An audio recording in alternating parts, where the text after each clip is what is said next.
Betul. Mau nanya Pak. Ya. Mau ngobrol-ngobrol di boleh. Ini Pak De, kan masalah kita masuk banyak juga nih beraneka ragam ya di sekolah kita ini ya Pak De. Terakhir ada tindakan pemalakan. Menurut saya itu pemalakan besar-besaran sampai ke kelas saya ke-7 itu satu gila kerja segala macam-macam. Ya, masalah itu sekali kan Pak De. Nah, bagaimana itu kita menyikapinya Pak De? Menindaklanjuti anak seperti itu. Kalau ada dua-duaan ya, dua sudut pandang. Satu, kita di satuan pendidikan, yang kedua kita berpihak pada si pelaku dan korban.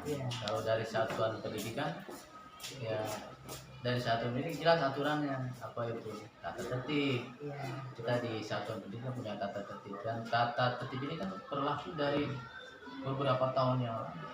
Setiap sekolah pasti punya tuh tata tertib yang itu berlaku. Jadi kalau ada kasus apapun, termasuk kasus yang tadi, ya tentunya rujukannya kepada tata tertib. Maka tata tertib sekolah itu memang bagusnya atau baiknya bisa memuat dari berbagai macam pelanggaran, dari yang kecil sampai yang besar.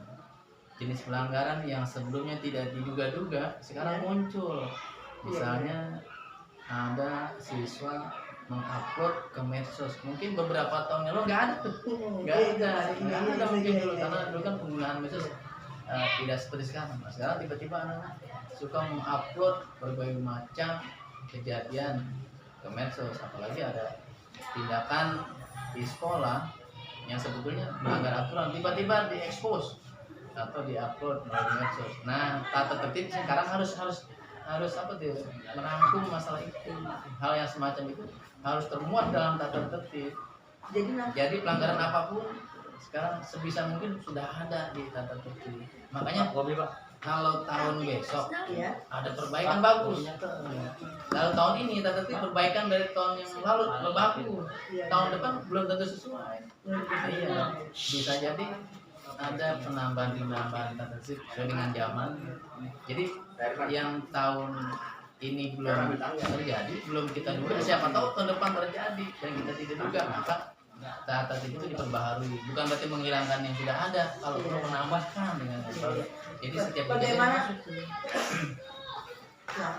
dengan kaitan dengan hukum? Kan tadi kan yang sampai medsos, upload, itu.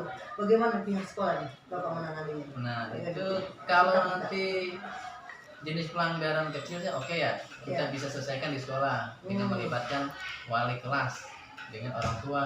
Kan kita tahapannya. Nanti dengan orang tua, kalau tidak cukup, tidak terselesaikan, libatkan guru BK.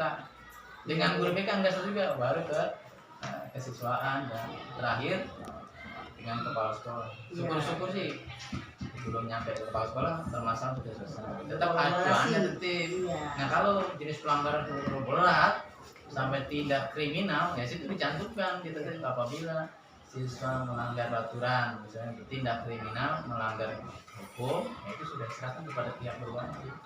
Iya, kan itu nanti juga ada dilema kita ya. Kalau sudah masuk kasus penanganan pihak berwajib kepolisian, ya sudah diserahkan kepada pihak kepolisian.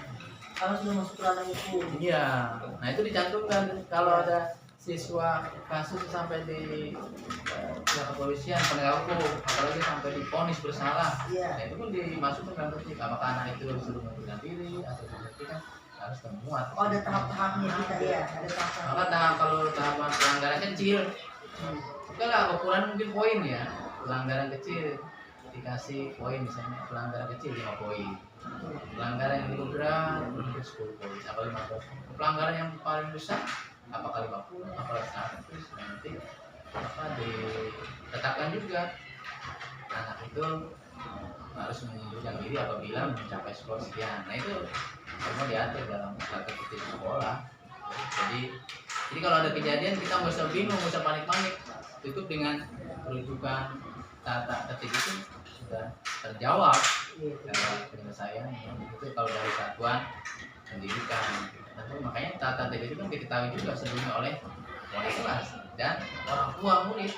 Jangan sampai orang tua murid nggak tahu kalau tiap pelanggaran ada apa namanya punishmentnya, punishment ya.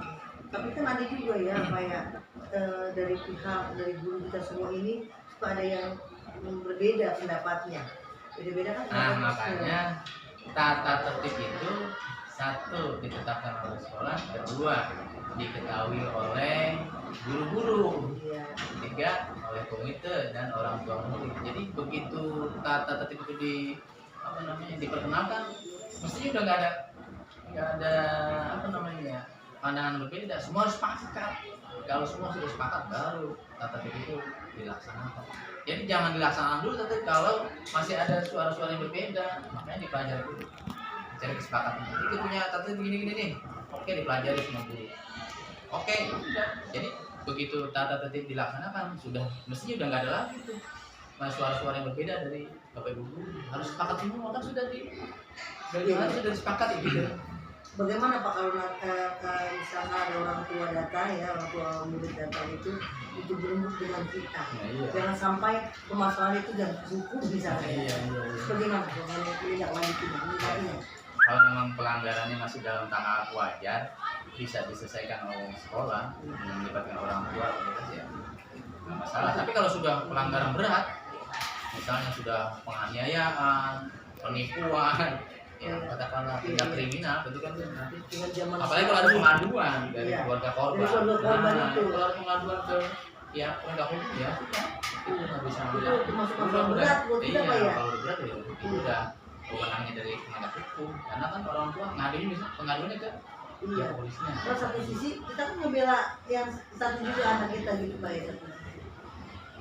Jadi semuanya itu perlu kolaborasi. Nah, yang penting kita punya perangkatnya. Yang jelas kita harus punya perangkatnya, yaitu tata tertib sekolah yang harus disepakati dulu oleh semua warga sekolah. Jadi kalau kita tuh terapkan kepada siswa, udah nggak ada tuh suara yang oh begini saya mesti nggak bisa. Harus sepakat. Diutamakan sepakat dulu. Nah, udah oke, udah sepakat baru diterapkan. Nanti mungkin bisa menjadwal lagi kita mengumpulkan orang tua apa ya. Setiap tahun pelajaran kan ada kesempatan untuk bertemu dengan saat itulah sosialisasi setiap tahun untuk orang tua yang kelas 7. Kalau kelas 8 sudah. Iya, jelas untuk dengan anak kita Pak ya. Jadi tatib itu kan sudah ditetapkan oleh sekolah. Dipakai berulang-ulang ya nggak masalah. Kan sekolah mas sama, aturan sama. Kecuali tadi ada perubahan, ada yang baru. Jadi jangan bilang, oh ini kan tatib yang tahun dulu nggak masalah. Kan sama aja, pelanggaran apa sama aja itu dilakukan. Tapi kalau ada perbaikan atau ada penambahan, silakan. Oh, makasih banget ilmunya berbagi. Pak, assalamualaikum warahmatullahi wabarakatuh.